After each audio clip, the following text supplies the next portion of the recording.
currently in the United States, there are really two different models if you're in constructions, for instance. One of them is called the percentage of completion, and one of them is called completed contract. And sort of the completed contract is a little bit easier because it's the default if you can't really apply the first one, which is percentage of completion. And so it's a default and really the last resort of how you would do it. But the percentage of completion is a method of, again, trying to match and attach these revenues and expenses.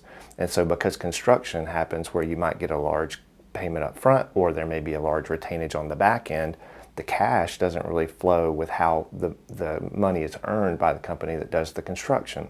And so what happens is there's this method called percentage of completion where they try to estimate what the costs are going to be over time, how well you have done against your cost method, and then they apply that percentage to the revenue that you anticipate to earn.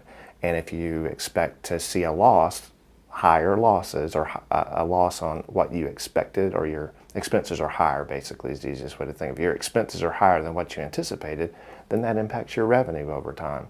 And so there's this method where we're trying to, again, it's a bean counter type thing. It's very technical in nature, but your estimated cost drives your revenue instead of, most people would think is how much cash did I get in the door? Well, it really has nothing to do with that from a construction company's perspective. They're sitting there trying to measure everything based on cost.